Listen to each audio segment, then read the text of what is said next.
Então, é o tempo de 5 minutos. E eu já peço desculpa porque a gente sabe que vocês querem falar bastante sobre o trabalho que vocês desenvolveram, né? Mas o tempo é um pouco curto e a gente tem que controlar, porque senão fica muito extensa a reunião. Tá ok? Então, eu já peço desculpa antecipada porque talvez eu tenha que interromper vocês na hora que vocês estiverem falando. Então, eu vou começar, a primeira a apresentar vai ser a Ana Luísa Vieira Ked. Ana Luísa, pode começar. Olá, pessoal. Sou estudante do IEL, sou estudante de letras, e hoje eu vou apresentar para vocês uma breve, explanação a respeito da minha pesquisa de iniciação científica, realizada entre 2018 e 2019, sob orientação do professor Alfredo César Barbosa de Mello. Essa pesquisa foi financiada pela FAPESP. O objetivo da minha pesquisa foi se debruçar sobre o insight teórico presente no conto A Menor Mulher do Mundo. Não sei se vocês conhecem, está publicado no livro Laços de Família, de 1960. Nesse conto são narrados dois encontros culturais, né? Um entre um explorador francês e uma mulher africana, e outro entre famílias de um país com história colonial, escravista, e essa mesma mulher, mas com a imagem dela, na verdade, publicada nos jornais de domingo. Não vou me ater muito ao resumo sobre o conto, porque o tempo é curto, né? A partir daí, são feitos vários comentários extremamente irônicos a respeito dessas reações do explorador e das famílias diante dessa mulher. Esse insight teórico me despertou para a necessidade de estudar diferenças entre as dinâmicas ali presentes nesse conto. Dinâmicas que, na minha visão, são coloniais e pós-coloniais, é claro. Eu acho interessante levantar sobre a minha pesquisa alguns pontos importantes.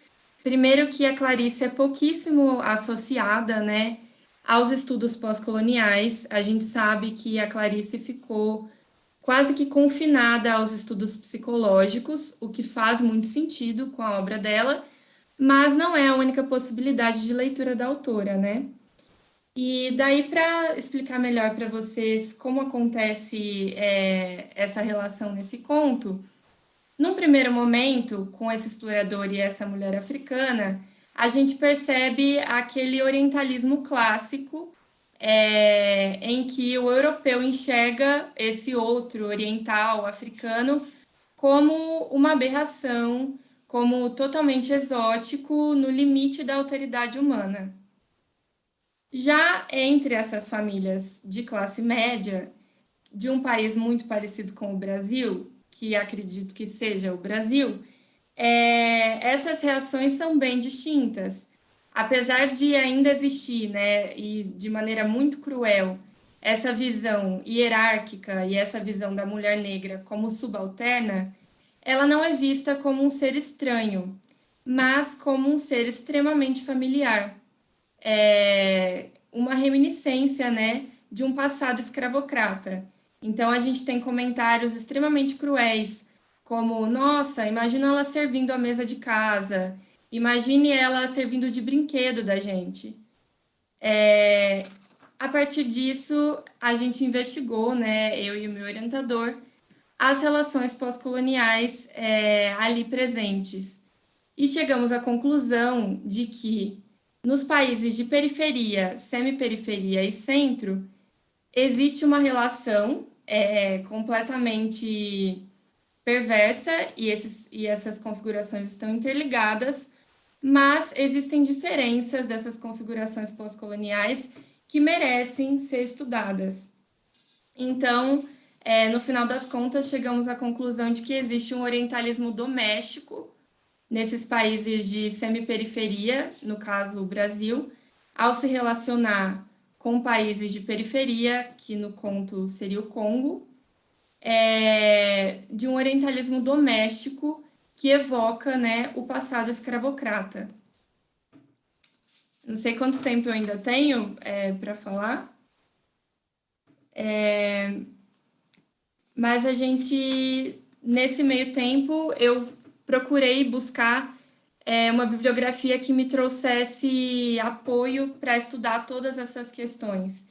Então, a gente fez uma triangulação teórica entre o conto da Clarice, que foi o norteador de toda a pesquisa, e também os estudos brasileiros, é claro, para trazer essa perspectiva do colonialismo brasileiro, do colonialismo português, né, para a gente, como funcionou aqui no Brasil, e da escravidão. Então, Líder Ribeiro, Gilberto Freire, para entender essa relação de casa grande e senzala extremamente perversa. E também da literatura pós-colonial, é claro, que foi onde essa pesquisa surgiu. E aí li o Orientalismo, do Edward Said, e também alguns estudos pós-coloniais mais recentes. Também me apoiei na literatura mundial, que foi a teoria que fechou toda essa pesquisa, mostrando que a gente integra um sistema mundo que dita toda essa realidade que cria mazelas, mas que possui singularidades de acordo com cada configuração colonial e pós-colonial. Ana, deu o seu tempo de 5 minutos. Tá bom.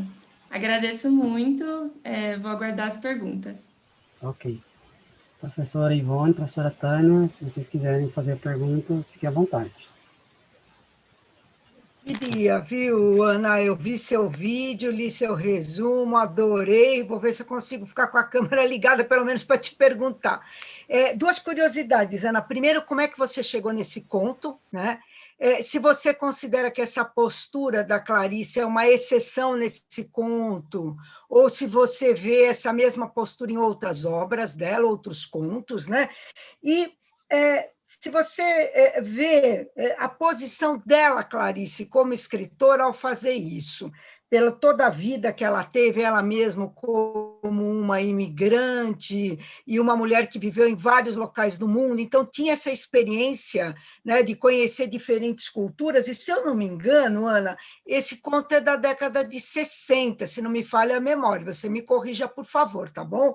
Não sou especialista em Clarice, fiquei interessada pelo seu texto, mas é justamente o momento em que começa o processo bem forte, que já vinha vindo desde o final da Segunda Guerra, né, do surgimento dessas novas ex-colônias que se tornam países, né, e tem toda uma discussão sobre o terceiro mundo, essa terceira via, etc. Então, como é que é a experiência pessoal dela, você acha? Tem algum peso? Qual peso teria nessa postura que ela toma, né? E como é que você acha que é a posição dela? O quanto tem de ironia ou não nesse texto? Se ela está querendo fazer uma denúncia, porque certamente a preocupação decolonial não é dela, né?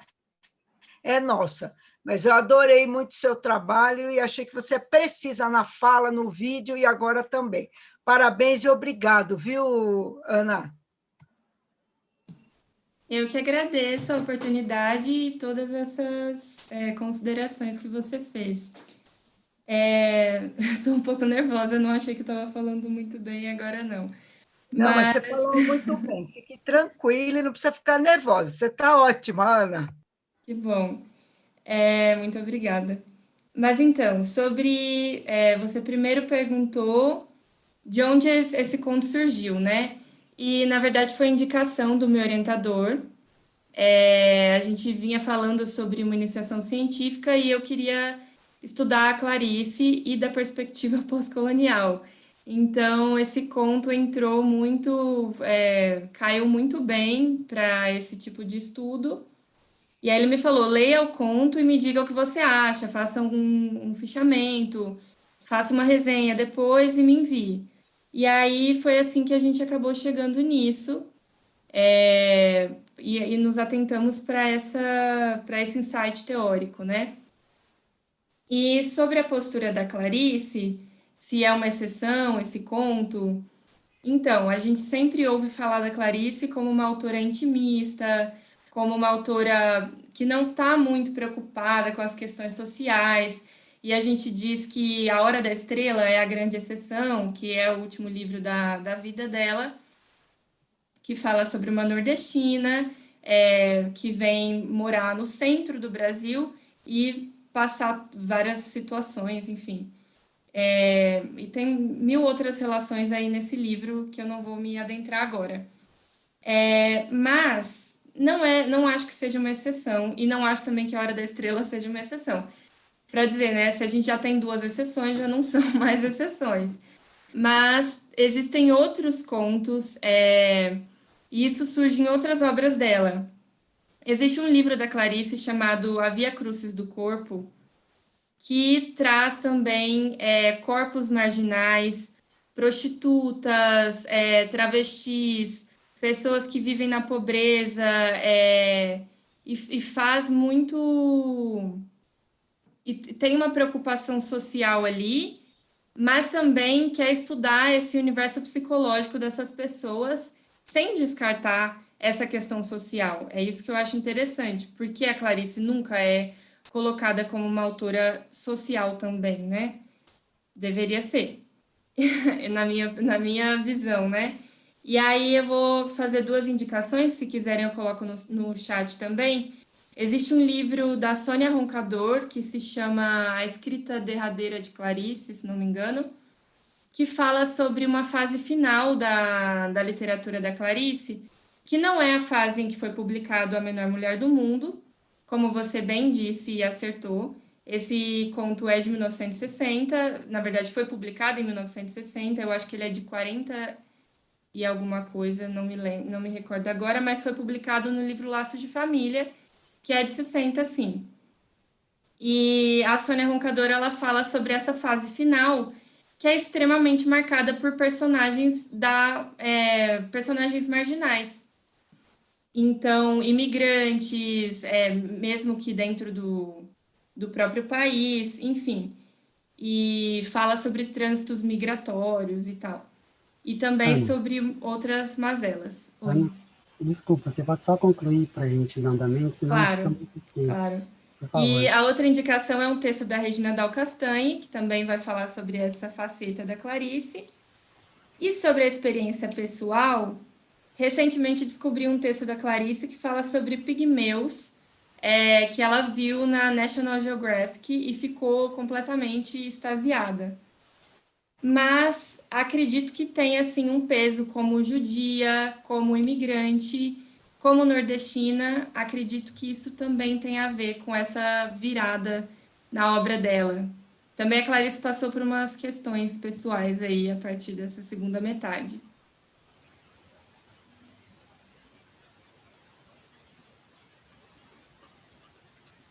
A próxima a apresentar vai ser a Evelise Poloni Andrietta. Evelise, fica à vontade. Me ouvir? Sim. Ótimo. Bom, então, boa tarde a todos. Boa tarde à banca avaliadora. Eu sou Evelise, graduanda em Administração da Faculdade de Ciências Aplicadas da Unicamp. O meu tema é o programa Rota 2030, Perspectivas de Transformação na Cadeia Produtiva Tecnológica Automotiva e os impactos na economia brasileira. O meu trabalho foi realizado sob orientação do professor e doutor Rafael de Brito Dias. Bom, o Rota 2030, ele é um programa de mobilidade e logística estabelecido pelo governo federal em 2018, com 5 eixos de atuação, voltado à eficiência produtiva, segurança veicular e também energia limpa. Ele veio com uma proposta muito parecida com a do Inovar Alto, que foi o programa anterior, mas com o plus, pelo fato de abordar a questão das energias limpas e também pelo fato de que o programa anterior, Inovar Alto, ele foi vetado por ter medidas protecionistas consideradas abusivas pela OMC. Então, com o veto do programa e a crescente pressão internacional para que o Brasil se posicionasse perante a essas novas demandas ambientais, foi criado o Rota 2030. Como método, é importante citar que a pesquisa ela foi de caráter descritivo explicativo, em que, através dessa pesquisa bibliográfica, eu obtive o referencial teórico, e eu tive como base também para os meus resultados e as minhas discussões, mídias especializadas, já que é um tema ainda muito novo. Então, através da sincronização e do uso desses documentos, eu consegui estabelecer uma relação de causa e efeito que eu vou apresentar agora para vocês. Inicialmente, foi discutido sobre os programas selecionados pelo Ministério da Economia para ajudar na viabilização dessa política, que incluíram o BNDES, Embrap, Senai, Fundep e Finep. O BNDES, o Senai e Embrap ficaram mais focados nas linhas 2, 3 e 4, que são focadas em inovação e automatização de processo, enquanto a Fundep e a Finep ficaram responsáveis por dar suporte na questão administrativa, no gerenciamento desses projetos. No geral, quando eu consultei os portais desses sites, não havia nenhuma informação disponível ainda em relação ao número de projetos selecionados e nem ao budget também direcionado para esses programas, exceto para o Senai, em que eu encontrei no portal um número de 116 projetos selecionados com orçamento de 40 milhões de reais. É interessante observar que todos esses projetos selecionados foram realizados com um modelo de inovação aberta, que é justamente essa cooperação entre os centros de pesquisa, governo, universidade e a indústria. E esse foi o grande primeiro ponto de transformação da cadeia, porque a troca de conhecimento, ela é essencial para essa sustentabilidade corporativa, tanto do lado da empresa, que tem acesso a P&D e incentivos fiscais, quando adere a esse tipo de programa, quanto do lado dos demais stakeholders, que conseguem ganhar uma visão mercadológica e têm acesso a barganha, a recursos, que até então ficam centralizados nas mãos da indústria. E apesar de ser super positivo, né, quando a gente fala do ponto de vista de inovação aberta, a crítica fica para o fato de que as micro e pequenas empresas foram excluídas desse processo, por não terem condição financeira, não terem aporte financeiro e também não terem conhecimento burocrático, por exemplo, para submeter um projeto a esses programas. Então, nós estamos falando de inovação, mas inovação para quem? Fica aí a primeira pergunta do meu tema. O segundo ponto levantado foi a questão do imaginário sociotécnico, porque antes de existir uma mudança industrial, há uma mudança de cultura, uma mudança organizacional. Então, há a intenção de desenvolver tecnologias limpas em solos brasileiros, mas com diretrizes ainda pouco estruturadas em termos de ação. E o próprio consumidor ainda não se vê interessado por essa opção de compra, que são esses carros com energias com menos poluentes, digamos assim. E aí a gente reconhece a importação também e a idealização de um cenário que é a realidade dos países desenvolvidos e não do Brasil. Então, nesse momento, nós somos confrontados com a ideia do que é plausível e do que é desejado, o que é chamado de imaginário sociotécnico. O terceiro ponto levantado foi a questão do coronavírus, porque inicialmente a ideia era mensurar o crescimento das vendas desses carros híbridos e elétricos no Brasil, mas a gente viu o comportamento do consumidor se modificar totalmente durante esses meses e também uma queda de faturamento abrupta no setor. Então, eu escolhi analisar essa situação do ponto de vista da inovação, porque, na verdade, muitas... Oi, pode terminar o seu raciocínio só, porque já deu tempo, Certo. 5 minutos. Certo. Então, para analisar do ponto de vista de inovação e também do outsourcing global. Então, como conclusão, a gente vê que com os dados disponíveis, ainda não é possível afirmar que o Rota 2030 realmente é capaz de modificar a estrutura, a matriz energética automotiva no país, mas que ela é um primeiro passo para que o Brasil comece a pensar dentro de um contexto mercadológico externo, para que ele comece a partir de agora a ter ações que realmente condizam com a realidade estrutural e socioeconômica do nosso país. E aí ficam as cenas para os próximos capítulos, né, diante de todos esses desafios que o corona vem proporcionando. Muito obrigada. Obrigado, Evelise. Professora Ivone, professora Tânia, fique à vontade. Gostaria de fazer uma pergunta para Evelise. Isso. Parabéns pela pesquisa, né, inicialmente. Uma das conclusões que você chegou, ela é relativa à matriz energética, que parece ser mais próxima aos modelos dos países desenvolvidos, né? Como que você, a partir dessa conclusão, repensaria o que seria, como se redirecionar, né, essa questão e se voltar para um estudo sobre as possibilidades no Brasil?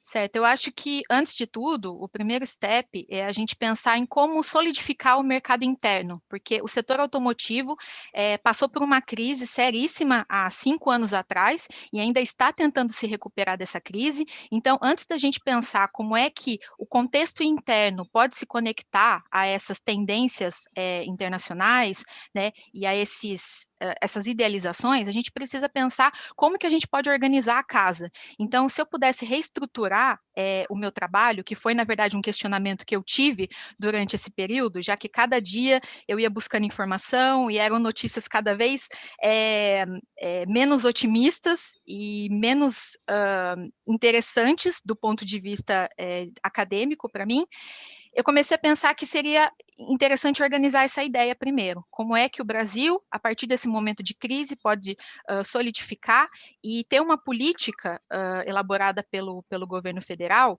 não só para ter uma boa imagem, mas para que, de fato, haja um impacto na cadeia. Então, que tipo de incentivos fiscais podem, por exemplo, não só beneficiar as grandes indústrias, as multinacionais, que sempre receberam algum tipo de proteção do Estado pela relevância econômica, mas como é que a gente pode ajudar, por exemplo, esse pequeno fornecedor? A gente sabe que hoje, pensando do ponto de vista de fornecimento, existem as grandes empresas dependem desses pequenos e dessas microempresas, e elas não recebem nenhum tipo de incentivo.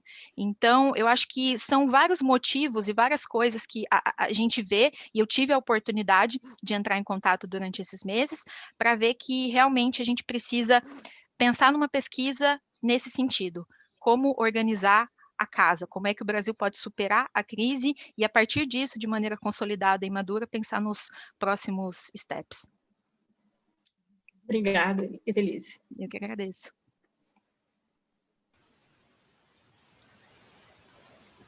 Obrigado, Evelise.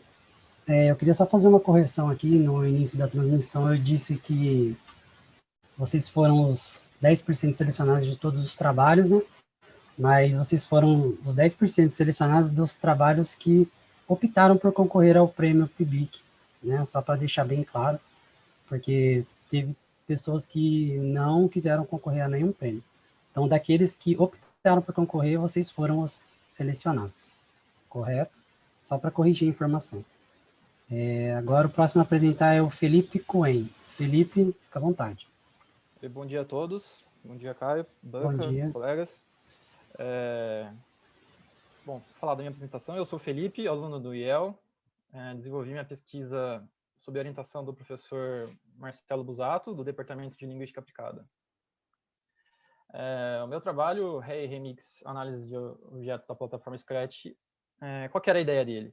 Era basicamente pegar objetos educacionais, que são os REAs, objetos educacionais como vídeos, aulas, materiais, que estão em domínio público. Ou seja, qualquer um pode pegar e mexer, trabalhar e usar da forma que bem entender, né? E como eu queria olhar isso, eu usei as teorias do Remix, que são oriundas de vídeos, músicas principalmente, né, que analisam as relações intertextuais entre fontes e os produtos destes remix, né? Então eu queria olhar mais ou menos isso que é feito com esses REAs, né, com esses objetos educacionais. E aí, para olhar isso, eu fui usar a plataforma Scratch, que é uma ferramenta voltada para ensino de programação para jovens, em sua maioria entre 8 e 16 anos, que é desenvolvida pelo MIT, né, o Instituto de Tecnologia de Massachusetts. E aí eu fui olhar lá o que a galera, os usuários dessa plataforma criavam e depositavam lá, né, porque o Scratch também funciona como um repositório desses objetos. Aí eu fui lá olhar que a galera mexe lá e principalmente o que a galera remixa, né? O que é aproveitado, o que não é aproveitado, né? E o que rola lá. Aí a ideia era olhar os 100 objetos mais populares que tinham na plataforma. Eu peguei, mapeei tudo, joguei na planilha de Excel lá, olhei tudo. E um dos primeiros achados que a gente teve da pesquisa é que dentre esses 100 mais populares, nenhum deles era voltado explicitamente, claro, para a educação. Claro que eles tinham um cunho educativo, porque você tem que aprender a programar, tem toda uma questão de ensino de pensamento computacional e programação ali dentro. Mas dentre esses 100 mais populares, eles eram ou jogos ou animações sem um fim educativo explícito, propriamente. Aí o que a gente fez? Fez uma nova pesquisa para achar objetos com fim educativo mesmo, principalmente voltados para ensino de línguas. E aí a gente achou os 100 mais populares lá, desses educativos, e vamos olhar os que são os 10 que foram mais remixados, né? Os 10 que a galera mais pegou lá e tentou alterar de alguma forma. Aí, olhando esses 10 mais remixados, o que a gente achou? Os remixes desses 10 mais remixados. Né? A gente pegou o top 10 e fomos explorar ali toda a descendência de remixes desses mais mexidos. Né? Outro achado foi que a maioria dos remixes, eles funcionam meio que como rascunhos, né? A plataforma é uma plataforma de aprendizagem, né? Muito do que é colocado, depositado lá, são usuários tentando aprender a lidar com a plataforma, né?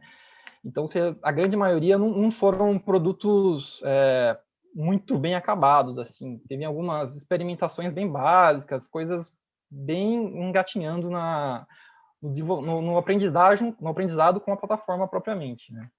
Aí, alguns bons exemplos que a gente achou, que foram voltados na área de línguas, foram objetos que foram traduzidos por exemplo, um objeto de ensino de química que estava em inglês foi traduzido para o português, ou um objeto de ensino de chinês que estava em inglês foi traduzido para o holandês, por exemplo. Então, esses foram os melhores casos, né? Que dentro da teoria do que a gente olhou, eles reaproveitam melhor as estruturas prontas dos exercícios e destes, no caso, algumas são planos de aula, eles aproveitam a estrutura própria para trocar o conteúdo, né? Esses foram os achados que dá para expor aqui em 5 minutos. E para futuros desenvolvimentos com a pesquisa, é um trabalho bem transdisciplinar, né? Que envolve principalmente o trabalho com linguagem de programação, mas também dá para fazer um intercâmbio com outras áreas aí, mesmo no caso do ensino de química que eu citei, ou mesmo qualquer conteúdo que você queira inserir lá e expandir essa pesquisa, né, que é da análise de remix dos REAs, né, dos objetos em domínio público. Acho que... Bom, é isso. Agora abro para, se tiverem perguntas aí, e obrigado. Professora Ivone, professora Tânia, fique à vontade. Felipe, só uma questão que você falou aí dessas traduções do chinês, do holandês, mas a participação de brasileiros, você mediu, são brasileiros que fizeram essas traduções, ou você olhou num espectro mais amplo? Como é que foi, Felipe? Betânia, bom dia. A questão, tinha alguns brasileiros, como o caso da tabela periódica, né, que era em inglês e foi traduzido para o português. Mas o público em geral é global, assim, da plataforma, né? Tanto dos casos do chinês para o holandês ali, esses casos aí são alunos de várias partes do mundo, né? E aí o inglês atua ali como uma língua franca ali, e de modo geral a ponte é o inglês para os trabalhos, né? E tem muito brasileiro participando disso? Qual foi a sua sensação? Ou essa linguagem ainda não caiu no gosto do brasileiro, seja o professor, seja o aluno, seja quem vai tentar fazer essa programação? Sim, Tânia, tem bastante brasileiro. Eu não sei te dizer percentualmente na participação do total, né? Mas tem bastante brasileiro, e eu até conheci alguns colegas professores que trabalham com o uso dessa plataforma dentro seus trabalhos, né? Mas aí são professores das áreas de programação e pensamento computacional mesmo. Mas tem bastante brasileiro, assim, encontrei bastante casos, né? Então, o Brasil já está dentro lá. Obrigado, viu, Felipe? Eu vou te confessar que eu não conhecia essa plataforma. Fui procurar depois que eu li. Você não pôs vídeo, né? mas eu li o seu resumo e eu, sinceramente, não conheci, então aprendi com você. Obrigado, viu? Eu agradeço.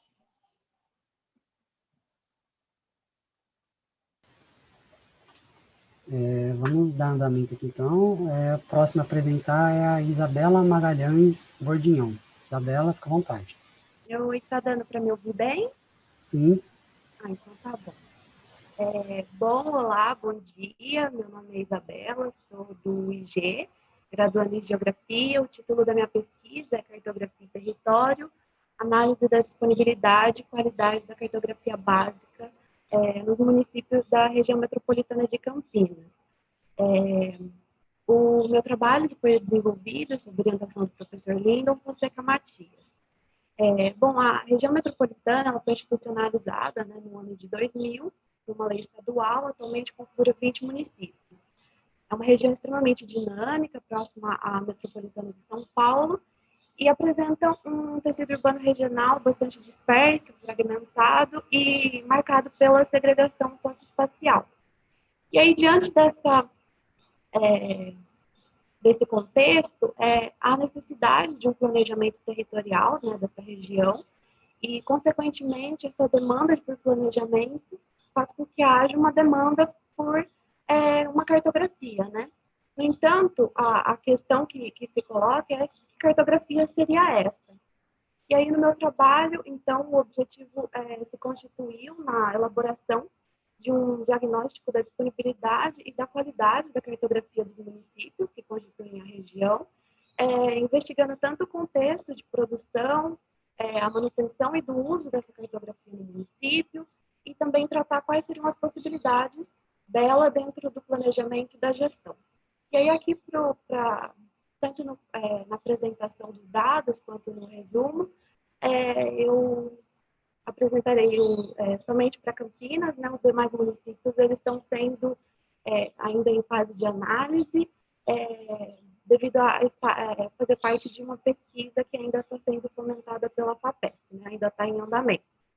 E aí, então, com relação ao contexto da cartografia no município, né, a atividade cartográfica de Campinas, ela se aloca, né, na coordenadoria setorial de geoprocessamento, base cartográfica e aerofotogrametria, que é localizada, né, alocada na Secretaria Municipal de Planejamento e Desenvolvimento Urbano, a CEPLAN. Com relação ao uso, ela é utilizada dentro da própria secretaria, né, para alguns fins de diretrizes de áreas, zoneamento, patrimônio, aferição de áreas livres para obras públicas, e também por outras secretarias, como a de Finanças, né, principalmente para a tributação do IPTU, e também para secretarias como a do Meio Ambiente. Com relação à atualização, foi observada uma dificuldade de planejamento para as novas atividades de atualização, devido à dificuldade de justificativa de gastos e também a obsolescência de equipamentos nessa coordenadoria. A última atualização, ela data de 2014, fruto de um aerolevantamento. No entanto, é um produto que ainda não está em pleno uso devido a ser passar ainda por processo de correção de erros, e também não está disponível para o público. Em relação à cartografia cadastral, né, ela ainda está em processo de atualização, e aí se permanece a cartografia em processo de atualização, junto com a base que é fornecida pela SANASA. O acervo em geral dessa cartografia do município, ela ainda se dá em versão digitalizada de arquivos em papel. Então, aí um panorama geral, né? A gente pode observar que a cartografia de Campinas ela ainda é um pouco defasada e desatualizada. Com relação à disponibilidade e à qualidade desses dados, a cartografia disponibiliza por meio de um site da prefeitura, né, denominado Metadados Geoespaciais, e são disponibilizados uma lista de 83 arquivos, sendo que 53 são disponíveis para download, no formato shapefile.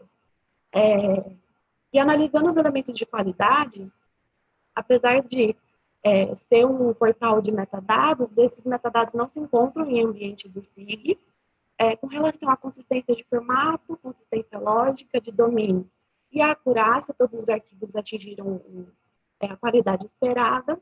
Analisando a completude, né, apenas 6 dos 53 temas apresentaram omissão, e o que confere uma usabilidade, né, para esses dados. E aí, apesar de grande importância da cartografia, há uma inexistência de perspectiva futura para atualização de dados e acaba se demonstrando em um forte viés político que esse material sofre dentro da prefeitura. Então, aí, apesar de, finalizando, né, apesar desses problemas enfrentados dentro da coordenadoria, da secretaria, o material cartográfico possui alta usabilidade e qualidade, e permitindo possibilidades de melhoras e atingindo potencialidades de uso desse material no planejamento e gestão do território. Muito obrigada e estou aberta às questões. Obrigado, Isabela. Professora Ivone, professora Tânia. Isabela, parabéns pelo trabalho. Eu gostaria de fazer uma questão de uma avaliação geral que você faria sobre a transparência, né, dessa cartografia, disponibilidade para o público e a qualidade dela, né, em relação ao que é possível hoje, e principalmente uma comparação com a plataforma que a cidade de São Paulo disponibiliza, né? Eu vejo muita distância, né, anos-luz, entre o que a gente tem acesso em Campinas. Sou professora de faculdade de arquitetura e é anos-luz, né? Então, onde que está o gargalo? Qual a dificuldade, já que é possível? A cidade de São Paulo tem uma cartografia, né, maravilhosa, disponível, né, transparente. Então, você tem uma avaliação assim, mais geral, onde é que estaria o gargalo para que Campinas tivesse esse patamar de qualidade? Bom, de maneira bem sintética, né, eu acho que eu vejo 2 gargalos, assim, na verdade é um gargalo que ele acaba se dividindo em 2 pontos, né, que seria a questão política, né, do município. A partir do momento que a cartografia ela é vista como algo muito caro, no sentido de custo, né, de equipamentos que demandam bastante investimento, ela vai acabar sendo meio que esquecida dentro das secretarias, e isso gera, além da falta de investimento, gerar essa dificuldade de manter a atualização e a qualidade na própria contratação de funcionários, né, que estejam hábeis para poder conseguir manter essa cartografia atualizada e com qualidade, né? Eu acho que é o fator político que se desdobra na falta de investimento e, querendo ou não, nessa contratação de funcionários. E aí, querendo pensar longe, né, eu acho que a parceria com universidades, principalmente a gente tem aqui a Unicamp, seriam muito benéficas, né? Tanto para a formação dos alunos geógrafos, que, no meu caso, né, de eu ser geógrafo, trabalhar, né, dentro da prefeitura, adquirir essa formação qualificada, e também um ganho para a prefeitura, né, de conseguir ter essa mão de obra especializada para poder trabalhar e manter essa cartografia que é tão utilizada não só na Secretaria de Planejamento, mas outras secretarias, né? Obrigada. Então, muito bem respondido. Obrigada eu. Obrigada. Parabéns. Obrigado, Isabela. Obrigada. Dando continuidade, o próximo a apresentar é a Letícia Alanes Garcia. Letícia, fica à vontade. Olá, gente, boa tarde. O tema central da minha pesquisa foi saneamento rural, que hoje no Brasil apresenta um cenário bem alarmante, já que mais de 50% dos domicílios eles têm um esgotamento sanitário precário. E isso vai se agravar com a situação da chegada da pandemia de Covid-19, já que para evitar a disseminação da doença, a gente tem várias práticas que a gente adota de higiene pessoal, individual, e também a questão do isolamento social. A partir disso, eu busquei, então, compreender melhor como é que ia se dar esse novo cenário, ou esse cenário antigo, só que intensificado. E aí, com isso, eu estudei os sistemas sanitários do coletivo de produtoras Elizabeth Teixeira. O coletivo é um grupo de mulheres agricultoras que residem no acampamento, que também é nomeado de Elizabeth Teixeira.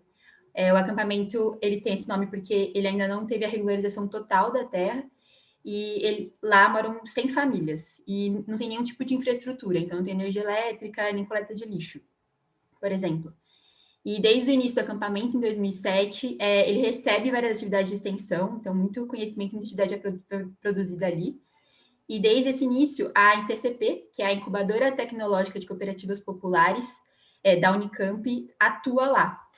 E em 2018, a gente começou uma parceria com esse grupo de mulheres, com o coletivo Elizabeth Teixeira, e foi a partir dessa parceria, das atividades de educação feitas pela ITCP, que surgiu os questionamentos dessa pesquisa, porque as mulheres traziam para a reunião a pauta do saneamento, a questão da água, da falta de água, porque era o cotidiano da vida delas. É algo que está muito relacionado com as atividades de reprodução da vida, que, por sua vez, são atreladas a elas pela divisão sexual do trabalho. Então, eu dividi a pesquisa em 2 partes, né? Na primeira, eu analisei os questionários que foi feito pela equipe da ITCP, ainda no momento presencial, sobre a questão do saneamento. E aí, com isso, eu consegui construir uma noção geral de como estavam os sistemas sanitários daquelas agricultoras. Por exemplo, foi a fonte de água, que era majoritariamente do caminhão-pipa, que é fornecido pela prefeitura. Também a variação da distância que elas percorriam, desde o ponto onde a água era deixada pelo caminhão até o uso, que era de 2 a 30 metros. E também o tempo que elas gastavam para fazer as atividades de manejo de água e de resíduos pelos lotes, né? Pelo lugar onde elas moram. E esse tempo foi de 3 a 5 horas. A partir dessa visão geral, a gente conseguiu tirar 4 fissuras importantes dos sistemas sanitários. 4 situações problemas, né? A primeira foi a questão ambiental, principalmente relacionada aos dejetos, que eram colocados diretamente no solo, sem nenhum tipo de isolamento. A segunda, a questão da saúde, já que esse tipo de sistema ele é veiculador de várias doenças. E também uma terceira, que é a questão da marginalização e da responsabilidade do poder público, já que a questão do saneamento é um direito básico garantido pela Constituição. E, por último, uma sobrecarga do trabalho doméstico, então uma sobrecarga do trabalho daquelas mulheres que relataram também algum tipo de lesão pelo esse manejo necessário com a água. A partir dessa primeira etapa, eu construí, então, a segunda etapa da pesquisa, que foi apresentar esses dados dos questionários para as agricultoras e avaliar juntas o que mudou no cenário pós-Covid. Nessa segunda etapa, eu fiz entrevistas semi-estruturadas por ligação telefônica, que a gente já estava em momento de isolamento social, então não foi possível ir até o acampamento. Os resultados que eu obtive nessa segunda etapa foi uma intensificação dos problemas anteriores, devido ao maior tempo em casa, mais pessoas em casa pelo fechamento das escolas, e também, com isso, o maior uso da água e o maior geração de efluentes. Com isso, a gente conseguiu perceber mais 2 novas fissuras.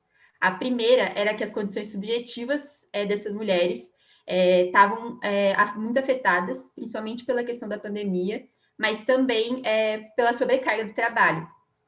E a segunda fissura que a gente encontrou foi a centralidade do planejamento e do manejo que era realizado por essas mulheres. Sem o que elas faziam, sem a gestão, o racionamento, sem pensar como seria cada uso da água, elas teriam passado períodos de seca e de situações problemáticas muito maiores do que elas realmente passaram. E aí essa se tornou, na verdade, a principal conclusão do trabalho, né? Que as mulheres elas têm muito conhecimento sobre a gestão da água e do saneamento local, e é muito importante que a gente utilize esses conhecimentos, tanto nas esferas públicas quanto nas esferas privadas, que elas participem dos planejamentos dos sistemas sanitários, seja nos privados, sejam nos públicos, para que elas possam abordar as necessidades de quem está de frente todos os dias com esses sistemas, né? E apesar de a gente ter conseguido fazer esse debate apenas com o coletivo de mulheres, isso é uma primeira aproximação sobre como se configura a situação de saneamento no acampamento como um todo, então abarcando todas as 100 famílias, né? E mesmo com as dificuldades de fazer a pesquisa nesse período de isolamento, eu acho que também demonstrou que a pesquisa associada à extensão, que é o trabalho que a incubadora, que a ITCP realiza, a gente conseguiu enxergar e conseguiu estudar muito mais a fundo as situações e problemas por meio dessa associação entre a pesquisa e a extensão. É isso, gente. Obrigada. Obrigada, Letícia. Professora Ivone, professora Tânia, fiquem à vontade. Letícia, não é propriamente uma pergunta, queria te parabenizar pelo seu trabalho, achei excelente, pela sensibilidade social, você fala em associação da pesquisa com a extensão, na verdade uma pesquisa que, do ponto de vista metodológico, né, fez uma opção de ir a campo, isso acho que é muito importante para o aluno trabalhar com dados primários e enfrentar métodos, né, como o que você enfrentou, ir lá visitar.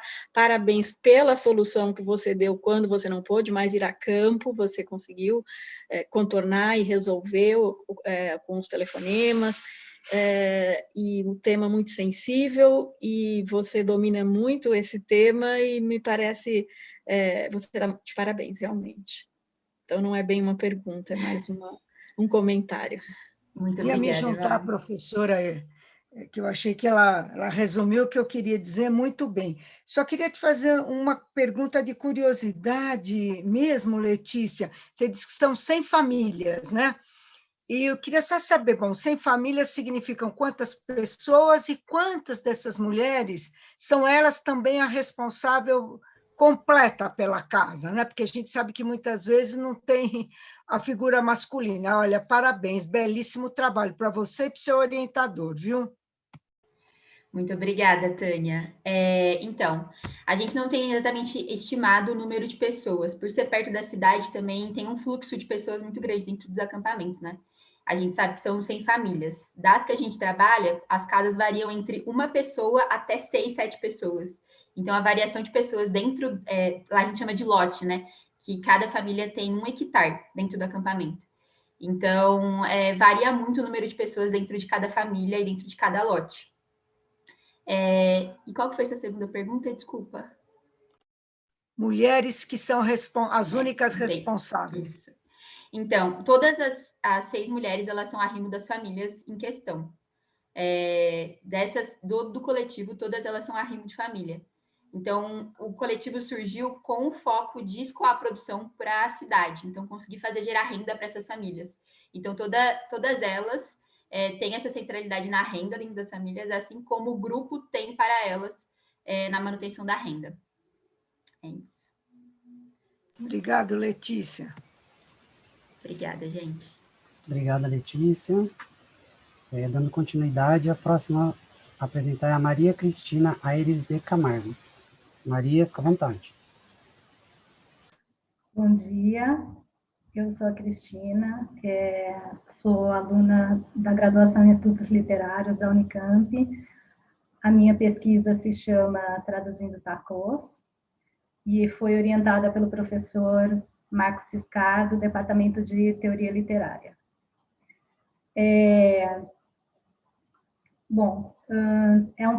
uma pesquisa na área de tradução. A minha proposta inicial era a tradução de 10 poemas do livro Cassie, publicado em 1998, pelo Christophe Darcos.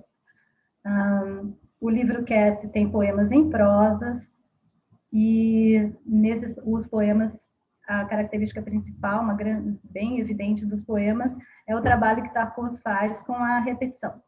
Seja a repetição das estruturas sintáticas, seja a repetição de palavras, de sons, listas, ele tem textos com muitas listas a respeito de um mesmo tema, e a repetição, ela tem, a maneira como ele usa a repetição como um dispositivo poético, traz para o texto muita cadência, muito ritmo, e, ao mesmo tempo, uma sensação de projeção da substância textual, no sentido de que, quando a gente lê um texto de Darcos, especialmente esses do livro com o qual eu estou trabalhando, a gente tem a sensação de estar sendo imerso no conteúdo do poema. Os poemas partem de uma frase inicial, que normalmente é curta e afirmativa, e ao longo, conforme o texto vai se desenvolvendo, algumas palavras vão sendo acrescidas, de maneira que o texto vai ganhando, a frase vai ganhando volume, ganhando densidade, e a ligação entre as palavras fica mais intensa. Tarcos não tinha textos especificamente teóricos a respeito de literatura e poesia, mas ele tinha um pensamento teórico que a gente encontra, que a gente consegue delinear a partir dos textos poéticos dele, ou seja, a partir da poesia e das entrevistas que ele concedeu em vida. Ele tinha uma ligação muito forte com a performance, com a oralidade e com as improvisações, e essa característica física, corporal da fala, ela se impregna no poema. Deixa eu só dar uma olhada aqui, porque eu estou um pouco nervosa. Sim. Então, o pensamento teórico dele, que a gente encontra nos poemas, a característica mais importante que eu gostaria de destacar é o conceito da patemô. Patemô, que em português a gente traduz por pasta de palavras, e que é uma imagem física do fluxo da fala. E que ele consegue esse efeito, por isso que eu destaco aqui a repetição. A repetição é um dispositivo poético importante para o efeito de patemô, da massa de palavra. Tarcos dizia que, segundo Tarcos, né, a linguagem não é separada do mundo, ela não está num plano paralelo, ela é concreta, ela produz efeitos físicos no corpo, conforme ele também, as palavras são esvaziadas de sentido, e para que o sentido seja produzido, elas precisam se juntar, se unir, se fundir em grupos, e foi a essa fusão que ele denominou patemô.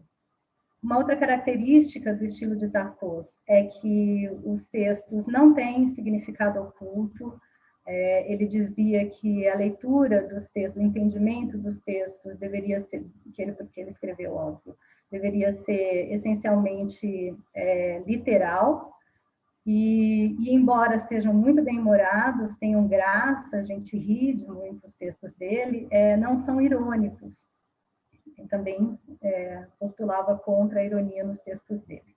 As minhas escolhas de tradução foram balizadas a partir do estudo poético, da poética que eu fiz de Tarcos, apoiadas nos artigos da Anita Costa Maluf e do Marcelo Jacques de Moraes, brasileiros, mas também nos estudos do Philippe Castellan e do Christian Prigent, que são franceses. Tarcos ainda não tem obras publicadas, traduzidas no Brasil, então a minha intenção, quando eu comecei a estudar Tarcos, a princípio era só a tradução desses 10 poemas, mas hoje eu estou com um segundo projeto, que foi agora contemplado novamente, estou finalizando já, contemplado novamente para traduzir mais 20 poemas, com um estudo específico da repetição, como dispositivo poético importante para patemô, mas isso tudo faz parte de um projeto em andamento de tradução do livro.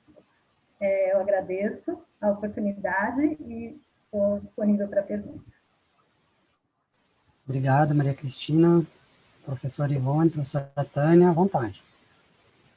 Cristina, eu gostei muito do seu vídeo, assisti, achei muito legal, e queria te perguntar se você acredita nisso que ele diz, né?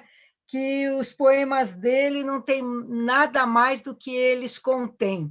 Será que é isso mesmo? Porque será que a palavra é só juntar a palavra, essa repetição, isso que você está falando? Eu não conheço a obra, para te dizer a verdade, hein, Cristina? Eu conheci por você. Por isso que é legal, a gente aprende com vocês, né? Mas essa ideia de que ele pega uma palavra, como você diz, a frase vai aumentando, aumentando. Será que a gente acredita totalmente nele? O que você acha? É só a sua opinião pessoal. Obrigado, Cristina. Obrigada pela pergunta, Tânia. É bom você ter mencionado isso, porque embora Tarcos defendesse e afirmasse que os textos dele fossem, ele chamava, Um termo que se usa muito é de poesia facial, que é justamente essa poesia de superfície, que ela não é profunda, né? Ela não tem... quando você lê, você tem essa experiência da linguagem, mas isso não quer dizer que ela não traga outras coisas. O que ele quer dizer com isso é que ele faz um trabalho com a linguagem que, para ele, é mais importante do que qualquer outra coisa que a gente possa inferir quando a gente lê. E eu acredito, sim, que esse trabalho que ele faz com a linguagem, ele é tão evidente, tão intenso e tão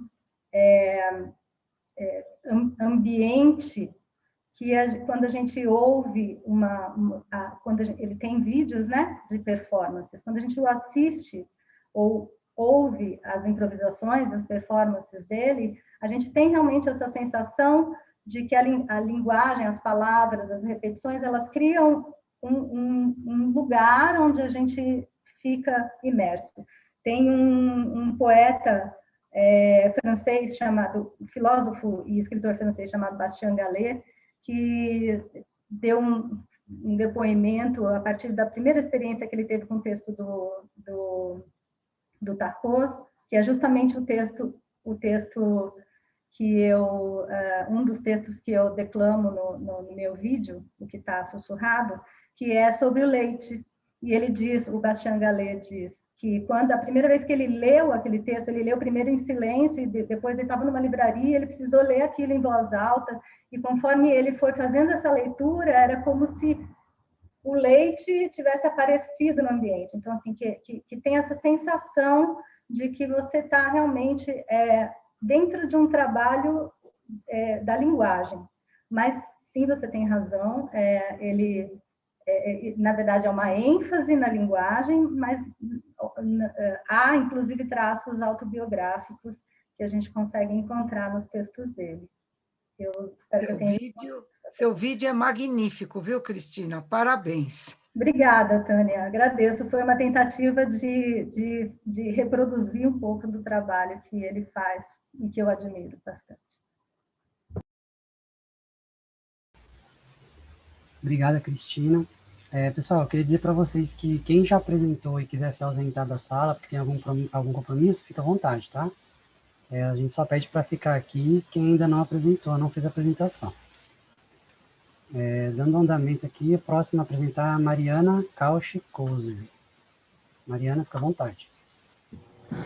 Olá, boa tarde. Eu quero começar agradecendo a oportunidade de apresentar aqui hoje, agradecendo também a todos os profissionais envolvidos na elaboração desse congresso, esse ano virtual, e também a todos que estão nos assistindo. Eu curso Arquitetura e Urbanismo, e meu orientador é o Evandro Monteiro, também da FET. O título da minha pesquisa é Análise das tipologias de traçados urbanos presentes nas utopias cinematográficas, relação de poderes concentrados e dispersos, expressão da imagética e acentuação da cor. Bem, há vários anos o cinema vem explorando paisagens utópicas, projeções do futuro que costumam mostrar extremos de configurações de cidades, ou vulneráveis, improvisadas e caóticas, ou inabaláveis, perfeitamente planejadas, mas insensíveis. Desse modo, observando que o cinema ele se apropria das cidades, ele ilustra planejamentos urbanos muito semelhantes à realidade, é proposto nessa pesquisa desenvolver uma análise da morfologia urbana presente nessas obras cinematográficas futuristas, mas através de um olhar político, de modo que se tenha a morfologia urbana em si como indicadora do poder local, concentrado ou disperso, ou mais concentrado ou mais disperso. Para isso, a metodologia se construiu, em geral, em 3 grandes pontos. Primeiro, tendo como base os traçados tradicionais de Kustoff, de 91, o traçado orgânico, em grelha colonial, em grelha, pintoresco, monumental e em diagrama, é feita uma categorização das tipologias de traçados urbanos que estavam presentes nos filmes utópicos selecionados. Já o segundo ponto, quanto à classificação política desses traçados, ela foi baseada no artigo publicado em 2017 por Monteiro, meu orientador, e se mostrou muito condizente com os enredos dos filmes, os cineastas, roteiristas e diretores de cena, eles foram certeiros em muitas de suas escolhas, e principalmente ao explorarem as diversas possibilidades de combinação e as implicações que trazem ao contexto político do filme. Por fim, para enfatizar ainda a intenção política dos traçados, já que um filme é por si só uma obra de arte, né, foi estudada a presença da cor na imagética dessas cidades. Principalmente nas cenas onde os traçados urbanos eles são evidentes. E isso com o auxílio do livro Psicologia das Cores, da Eva Ehlert, de 2007. Bem, com as informações coletadas, ordenadas em concepções gráficas e textuais de fácil visualização, pode-se compreender o quanto um traçado urbano ele tem a mostrar sobre a organização e funcionalidade política de um território. Os padrões, apesar de não serem regra, eles são muito evidentes. As formas orgânicas nos traçados, eles tendem a representar um desenvolvimento gradual e descentralizado da cidade, reforçado aí pelos tons de marrom, a cor do comum, da loucura, enquanto a geometria, ela se mostra um guia para poderes concentrados, poderes planejados, realçados pelo uso constante do cinza, a cor da crueldade, do tédio. Mas então eu só encontrei essas situações negativas, né, do futuro do planejamento urbano. Metrópolis, Blade Runner, o jogador número 1. Não é por aí, né? O planejamento urbano, ele deve servir aos usuários, ele deve trazer conforto, segurança. Bons traçados e configurações urbanas planejadas deveriam libertar a população de seus problemas e de seus medos para que aproveitem da cidade, como acontece de forma sublime em Wakanda, por exemplo, de Pantera Negra. Bom, assim, como análise que, por fim, pode ser aplicada em qualquer contexto de representação de cidades, seja ela fictícia, como no meu caso, ou real, é possível assistir obras de quaisquer gêneros cinematográficos que expressem de forma relativamente clara a morfologia urbana da cidade e perceber questões de poder que passariam despercebidas a um olhar descuidado. Ou seja, é obtido um aumento do repertório visual, dos arquétipos de poderes que se refletem nas formas urbanas. Mas isso através da cinematografia, através de um meio acessível e muito atrativo. Mais uma vez, obrigada pela oportunidade, eu estou aqui à disposição. Boa tarde, Mariana. Gostaria de fazer uma pergunta para você. O seu vídeo é espetacular, ele é muito cativante, é muito bonito, né? Porque você pega imagens dos filmes, muito bem feito. Então, parabéns para você, para o seu orientador.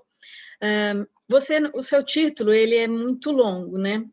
E ele revela também, eu acho que a abrangência muito extensa do seu trabalho para uma iniciação científica, né?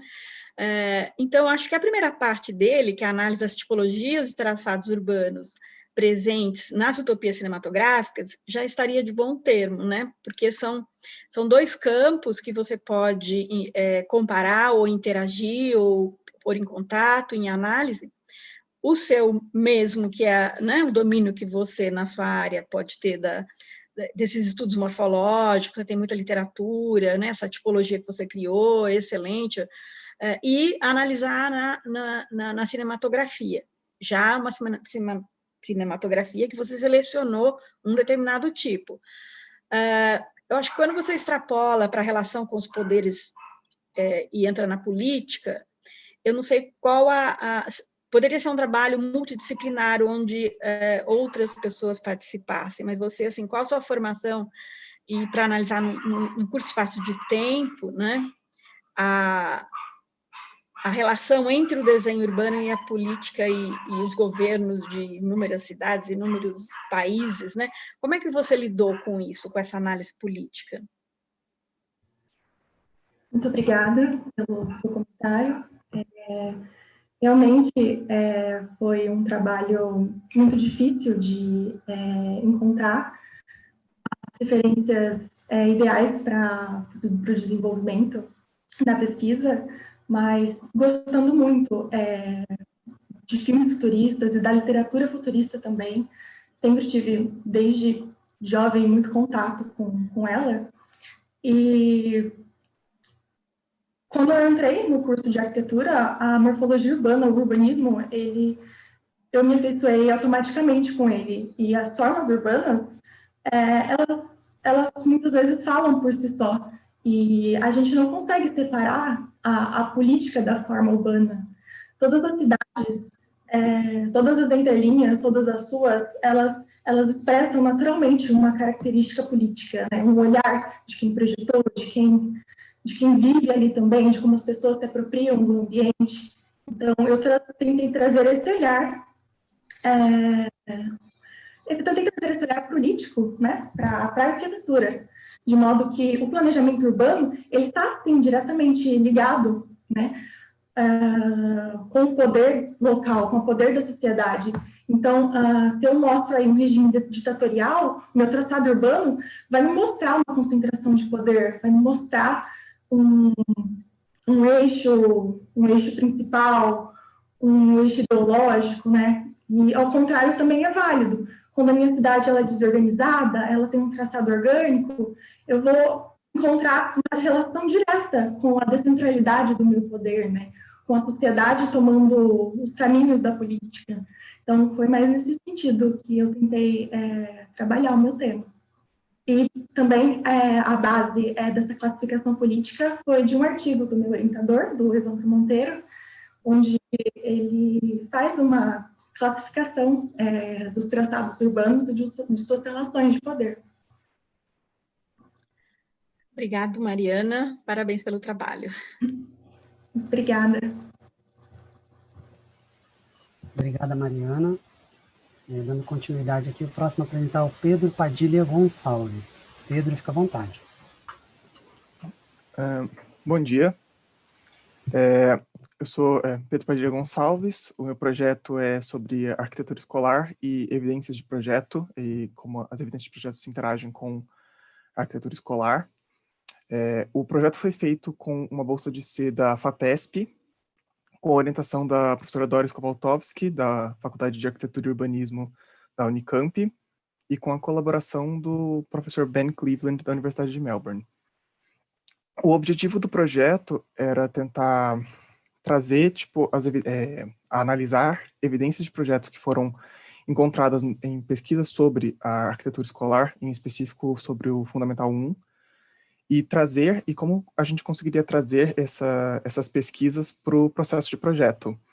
A gente estruturou como encontrar esse grupo de pesquisas com uma revisão sistemática literária, baseado nos trabalhos da Kitchenham, principalmente, e com isso a gente conseguiu analisar 7 bancos de dados em inglês e em português, e conseguimos tirar de 1.094 artigos que a gente achou, e um processo de análise que conseguiu reduzir para 67 artigos, que foi o grupo que a gente realmente analisou e trabalhou para poder produzir, para poder gerar o produto final dessa pesquisa, que são um grupo de 14 parâmetros. Os parâmetros que a gente trabalhou se baseou no que o Alexander produziu em 77, que seria um parâmetro, ele apresenta um problema que acontece de forma comum em um projeto de arquitetura, ele também apresenta uma solução, só que essa solução não é uma solução direta ou que restringe a criatividade ou o processo criativo.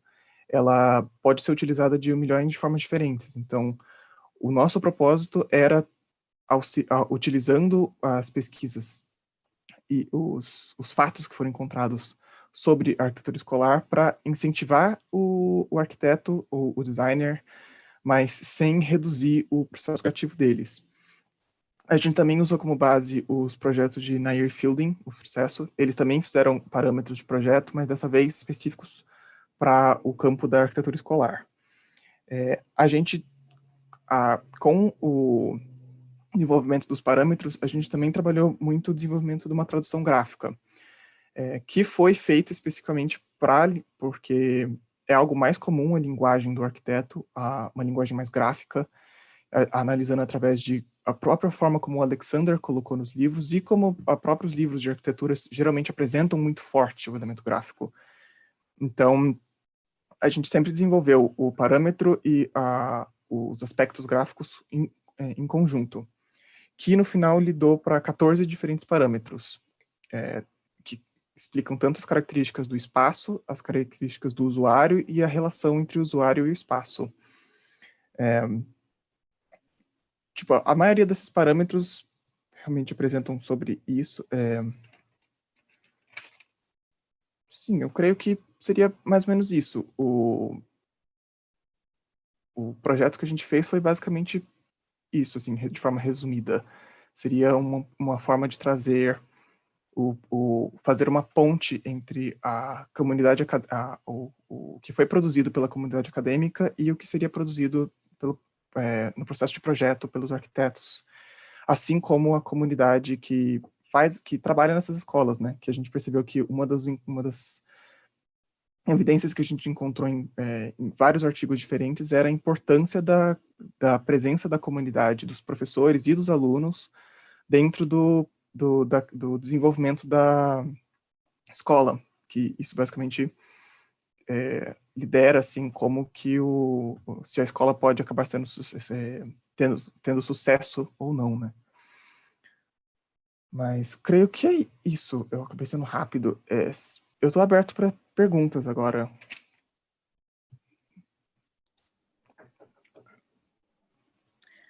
Pedro, parabéns pelo trabalho. Eu queria te fazer uma pergunta. Você mencionou Alexander, né, que é uma obra mais antiga e de grande referência, né? Nesse seu estudo, que você, né, selecionou inicialmente um conjunto enorme de trabalhos, depois fez uma redução e, né, a chegar naqueles que eram mais interessantes, que balanço você faria em relação a esses parâmetros que vocês encontraram hoje, né, nessa síntese geral, em relação à obra do Alexander, né? O que é novidade, o que mudou, o que poderia ser, assim, em relação ao que ele colocou, o que você destaca, né, que seria parâmetros que foram valorizados mais recentemente? Não sei, comparado ao Alexander, é difícil fazer essa comparação direta, porque o Alexander, ele abrange um grupo muito grande de que vai desde um foco quase que urbanístico, um setor até ao detalhe da edificação, né? Mas eu acho que talvez um pouco mais da presença que nem eu tinha mencionado, a presença da interação da comunidade com a escola, e eu acho que em Forte a gente descobriu várias evidências específicas sobre as experiências de diferentes projetos arquitetônicos nas últimas décadas, desde da ideia de você ter um espaço completamente aberto na década de 70, agora mais para uma mistura entre um projeto totalmente aberto, com a existência de algumas paredes semi-abertas. Então, eu acho que essa experiência que foi gerada à medida dos anos, com diferentes testes, né? Inclusive, a gente analisou vários projetos, achou artigos que analisavam projetos de uma recente reestruturação na Austrália, no estado de Vitória, que eles reestruturaram uma grande quantidade de escolas utilizando novas pedagogias. Então, acho que o que a gente trouxe foi basicamente tipo, estender o que ele fez, mas para um foco específico e tendo como um acréscimo essa experiência que o corpo de pesquisa, de pesquisadores e arquitetos ganharam nas últimas décadas, né, com essas diferentes testes e diferentes propostas de pedagogias e como ela impacta um espaço. Muito bem respondido, obrigado, Pedro. Obrigado. Obrigado pela pergunta. Obrigado, Pedro. Vamos dando continuidade aqui. A próxima a apresentar é a Rafaela Pereira de Souza. Rafaela, fica à vontade.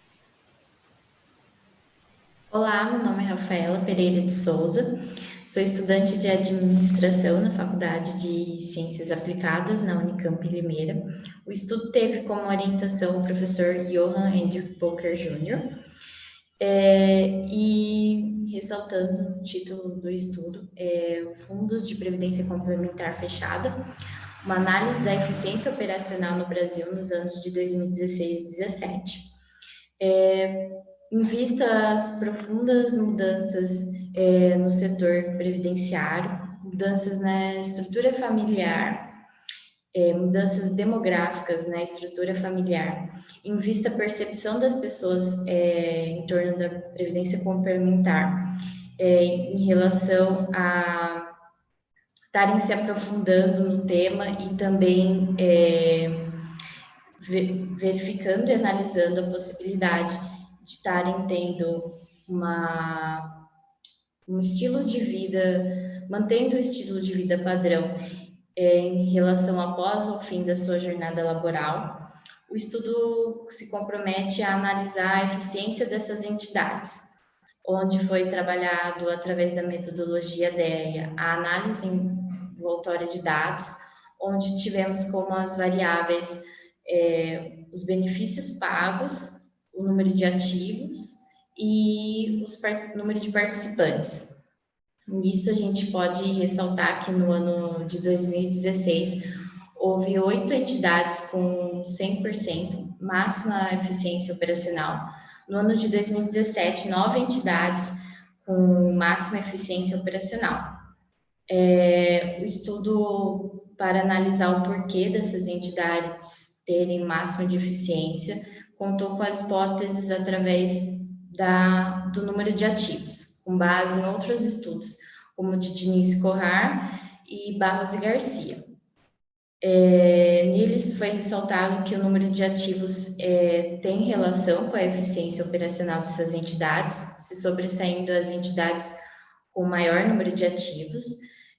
Como segunda hipótese, foi visto o perfil de patrocínio das entidades, onde a análise se voltou através da regulamentação dessas agências e verificou que as entidades com perfil de patrocínio privado se sobressaíram em relação às entidades de patrocínio público. Foi verificado também como terceira hipótese a reserva de contingência dessas entidades, para ressaltar se essa reserva poderia estar interferindo na eficiência operacional, porém, as entidades com reserva de contingência se sobressaltaram, frente às que não têm reserva de contingência, verificando assim que as reservas não atrapalham na estrutura de capital dessas entidades.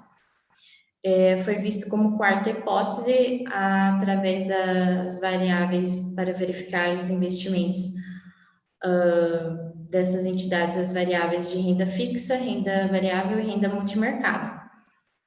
E dentre os anos de 2016 e 2017, as variáveis de renda fixa se sobressaíram frente às demais variáveis. O estudo segue com algumas limitações referente à crise econômica e financeira no Brasil no ano de 2016, onde teve uma baixa percepção em relação a algum dos investimentos, porém segue que renda fixa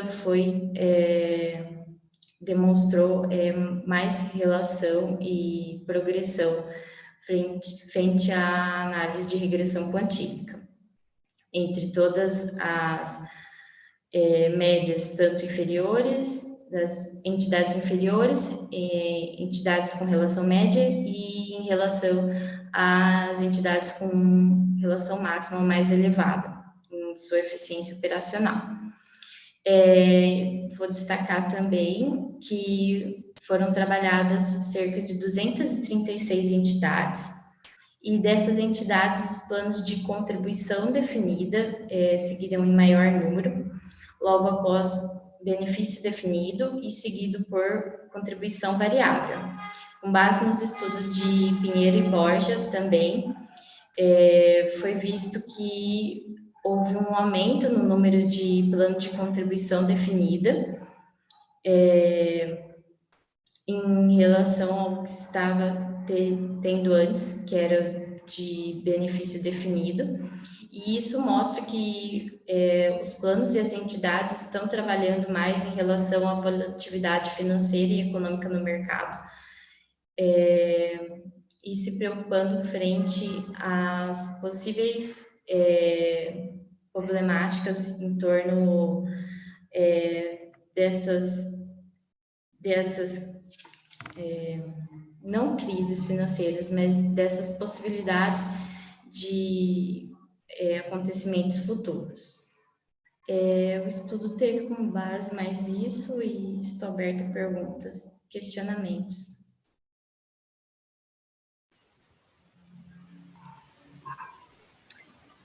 Rafaela, para te parabenizar pelo trabalho, eu achei um trabalho de grande fôlego, né?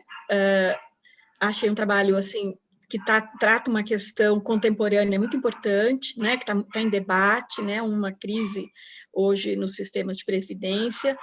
E eu queria te perguntar, assim, você fez essa pesquisa em um ano, porque você analisou várias entidades, né? 236 e vários planos, o número de planos, agora não recordo, mas muito elevado. E a sua análise não é superficial, sua análise é muito detalhada. Então, como é que foi o processo da pesquisa, trabalhar com tantas variáveis, né? Tanto de planos como de entidades, e entre eles, né, entre essas duas variáveis, as variáveis deles mesmos, né? Então, como que foi?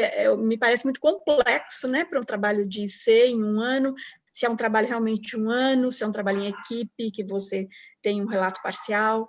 Eu queria que você falasse um pouquinho disso.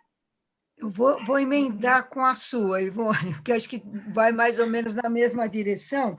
Uma questão que também, se você puder comentar rapidamente, você falou dessa diferença entre as públicas e as privadas. Se você puder detalhar um pouquinho mais, e eu não sei, como ignorante no assunto, eu tinha a impressão que ter esse fundo de contingência, essa reserva, era uma coisa importante.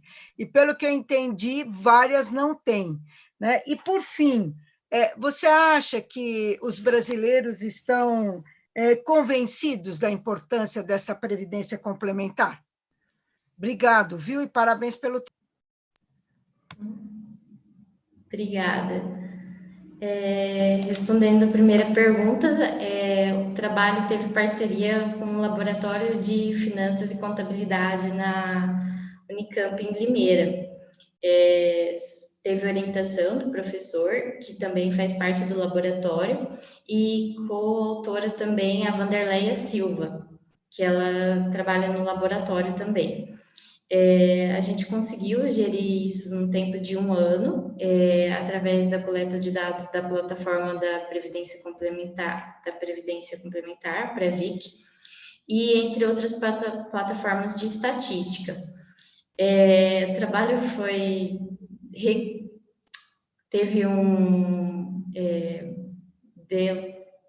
demorou bastante para ser realizado, né? Foi complexo, mas a gente conseguiu fazer tudo certo.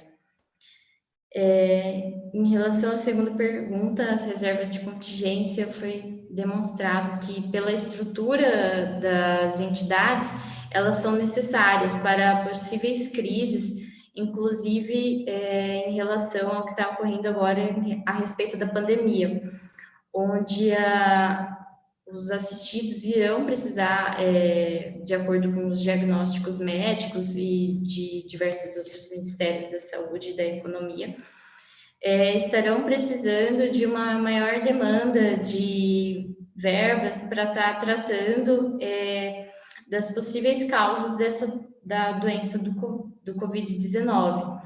Então, essa reserva, ela se mostra necessária para as entidades. E essa reserva só estava presente em algumas das entidades, pois outras entidades estavam com um déficit no seu caixa. Então, de acordo com o levantamento feito, essas entidades com déficit não conseguem estar aprimorando a sua reserva de contingência. Porém, as outras que tendo um superávit no seu caixa, conseguiram estar contribuindo para a reserva de contingência e estar trabalhando nessas questões a respeito possível crise que poderiam estar acontecendo, se antecipando frente às demais descobertas e crises. A respeito da terceira pergunta, foi verificado, segundo pesquisas e em diversos sites, plataformas, que as pessoas estariam contribuindo com a reserva de contingência para estar mantendo um certo padrão, estilo de vida que já haviam tido antes de estarem se aposentando, por dependerem só da questão dessa taxa paga mensalmente. Eles estariam tendo um melhor padrão de vida, mais conforto, mais comodidade. Por isso, as pessoas estariam procurando mais essa previdência complementar, para estar ajudando a manter o estilo de padrão de vida. E nos tempos atuais, na questão da crise econômica, seria muito importante. E devido também à pandemia que estamos passando nos tempos atuais, seria importante também para estar se precavendo, tendo uma melhor qualidade de vida, podemos dizer. Acho que era isso, não sei se mais perguntas.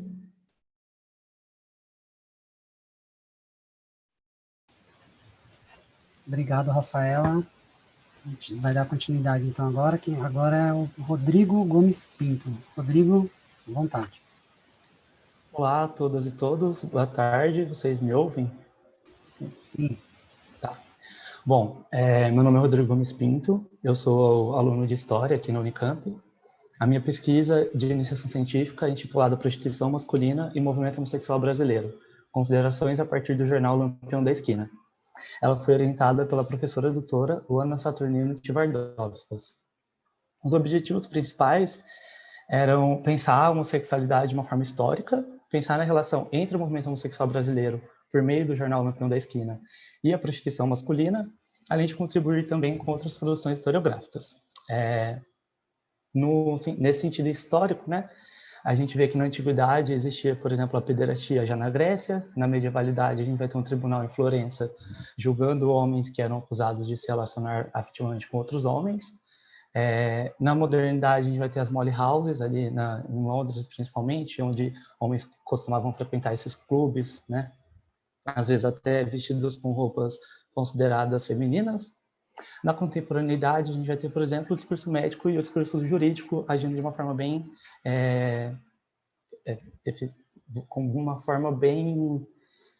rígida. Em relação ao Brasil, a gente vai ter na colônia já a presença da Inquisição, julgando, né, os sodomitas.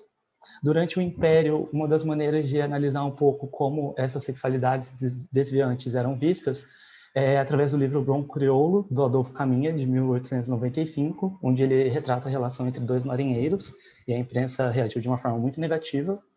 E já durante a República, a gente tem, por exemplo, a ditadura militar exonerando servidores considerados como homossexuais, né? Em relação ao movimento homossexual brasileiro, a gente vai ter a criação de grupos, né, no final da década de 1970 e década de 1980. Então, por exemplo, a gente tem em 1978 o Somos, que é o grupo de afirmação homossexual. Em 1980 teremos o GALF, Grupo de Ação Lésbica Feminista, o GGB, que é o Grupo Gay da Bahia, além do Grupo Outra Coisa, de Ação Homossexualista, por exemplo. E em 1985 temos o Triângulo Rosa, surgindo como um grupo do movimento homossexual brasileiro. Em relação à prostituição masculina, o trabalho, assim, o maior expoente é o livro do Nestor Perlonger, O Negócio do Mexer. E a partir dele, tendo outros trabalhos também como base, a gente vê que existe, mesmo que não seja crime a prostituição, aliciar as pessoas à prostituição é crime, e está sempre ligado a essa coisa da criminalização, né? E o perfil são jovens, geralmente, muitas vezes vindo até do interior das grandes cidades, do interior para as grandes cidades, e são jovens em situações de vulnerabilidade socioeconômicas. Em relação à imprensa homossexual, a gente vai ter um dos maiores exemplos do jornal Lampião da Esquina, que ele existiu entre 1978 e 1981, E sobre o tema específico de prostituição masculina, né, em 41 edições, ele aparece em 11 delas, até que em 1980 existe um dossiê. Embora o dossiê tenha diversas reportagens, eles focam bastante na questão do encontro com o Michê, do contato por telefone e do pagamento. E a gente tem uma aprofundação maior no artigo Os Michês são Filhos de Deus, do Aristóteles Rodrigues. Como conclusão, de uma forma geral, a gente vê que a homossexualidade, assim como a prostituição, são fenômenos históricos, né? Mesmo que atualmente com uma outra nomenclatura, eles foram sempre existindo. Existe um julgamento moral, pelo que a gente vê no jornal, em relação ao Michê, relacionando ele muitas vezes com a criminalidade, assaltos e furtos, e que a prostituição, até aquele momento, era um tabu no meio homossexual, pelo que a gente consegue ver pela análise do jornal. Muito obrigado a todos e estou aberto a perguntas. Obrigado, Rodrigo. Professora Ivone, professora Tânia, fica à vontade. Parabéns, Rodrigo, pelo trabalho. Você apresenta, tanto agora como na outra apresentação que a gente viu, um excelente balanço historiográfico sobre o tema, né? Você consegue percorrer a história, né? A longa história, e de uma forma bastante sintética, conseguindo localizar, né, as principais questões ao longo do tempo. Então, assim, eu acho que está de parabéns, achei excelente seu balanço histórico, e eu te perguntaria, talvez mais em relação ao desdobramento da sua pesquisa, né, que a iniciação científica, geralmente, ela é um primeiro passo, e quais são as suas perspectivas para uma futura pesquisa, talvez de mestrado, que tema você adentraria?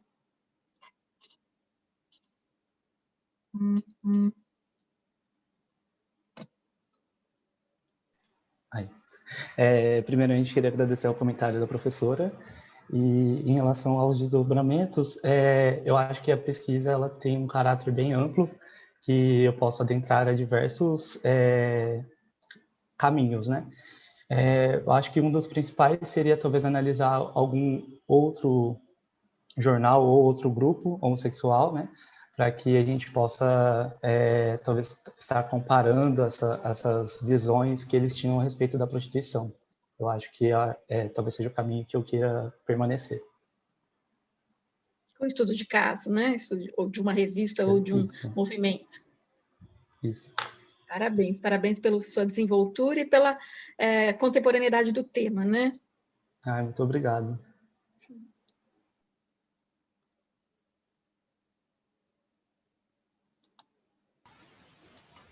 Obrigado, Rodrigo. Agora a gente vai dar continuidade. O último a apresentar vai ser o Vitor Henrique de Mello Macedo. Vitor, fica à vontade. Obrigado, Caio. Boa tarde a todos. Agradeço essa oportunidade.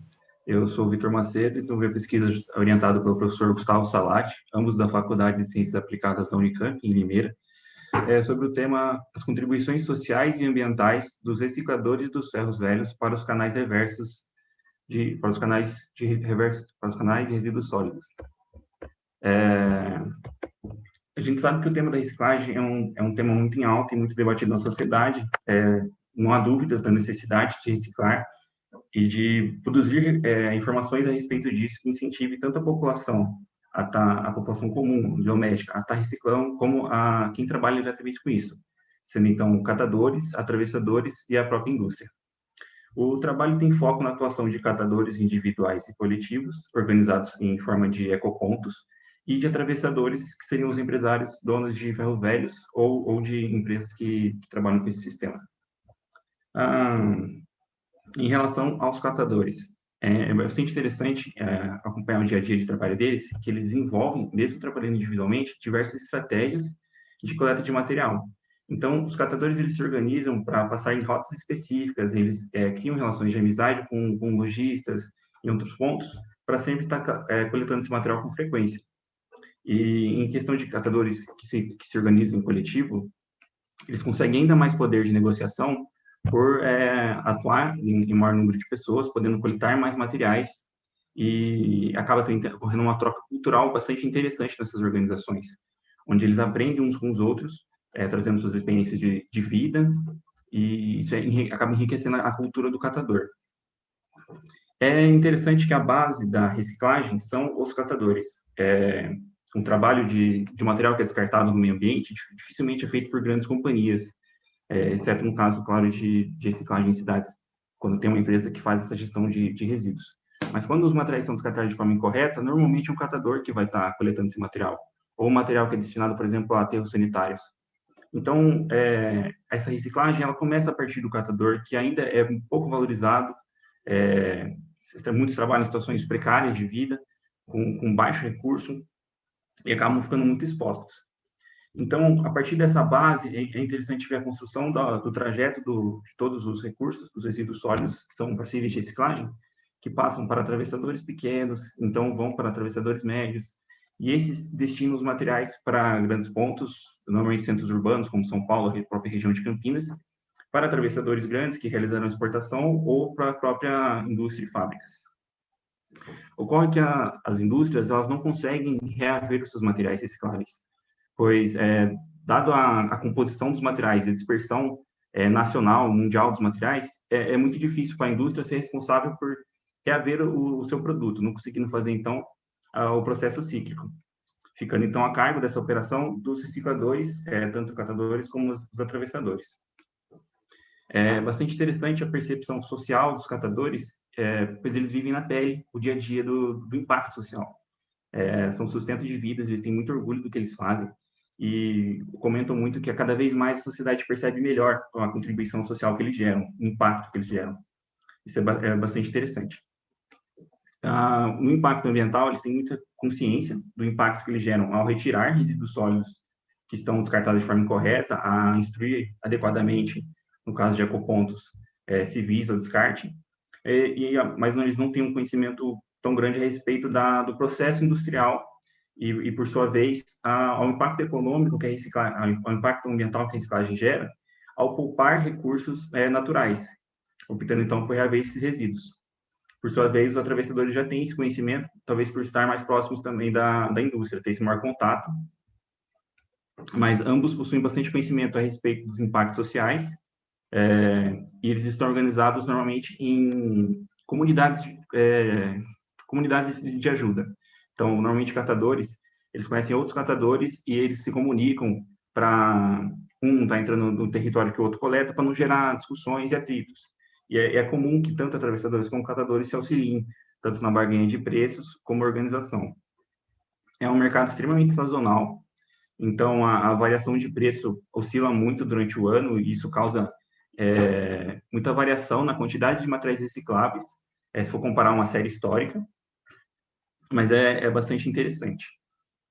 Por fim, eu queria pontuar a necessidade de geração de conteúdo a respeito do trabalho tanto de catadores como atravessadores, como forma de incentivo a estar trazendo mais pessoas para esse ambiente e também de incentivo a indústrias, empresas e pessoas residentes de casas comuns a estarem reciclando, porque fomenta todo um mercado de vários milhares de dólares, e isso também impacta diversas vidas e traz um impacto ambiental muito grande. Muito obrigado a todos.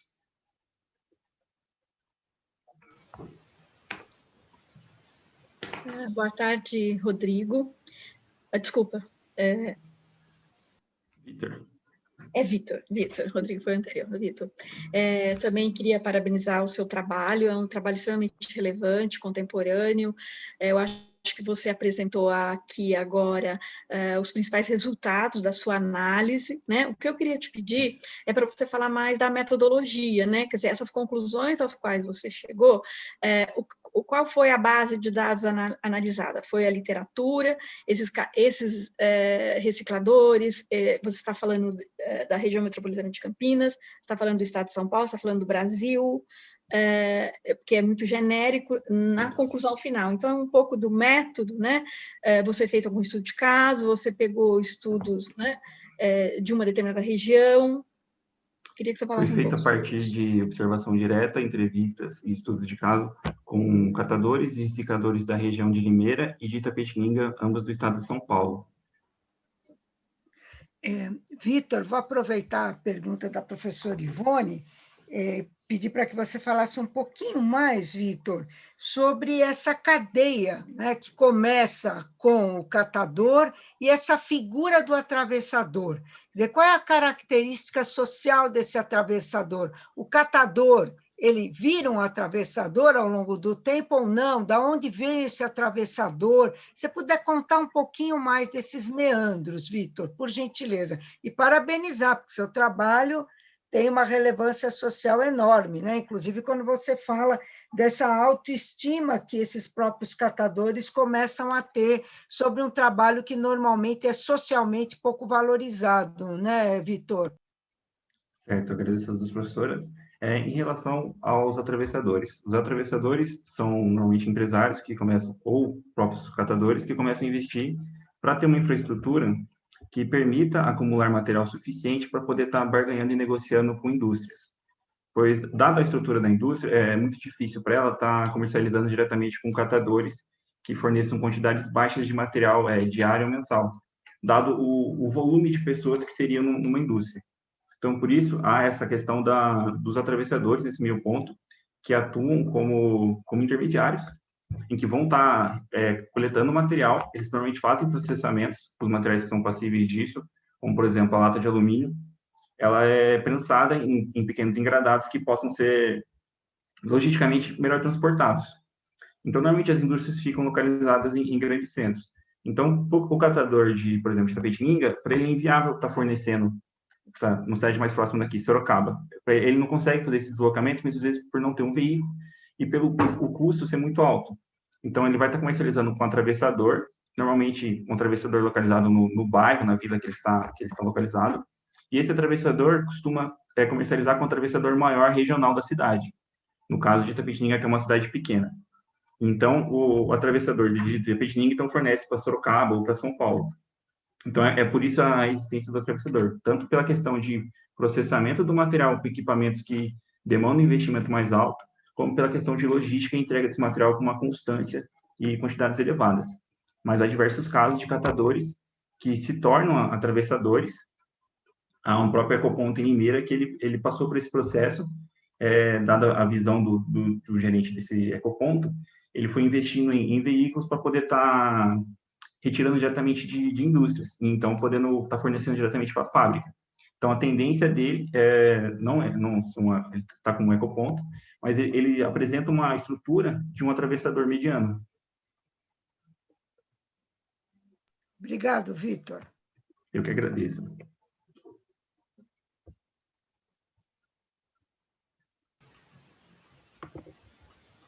Bom, todo mundo já apresentou.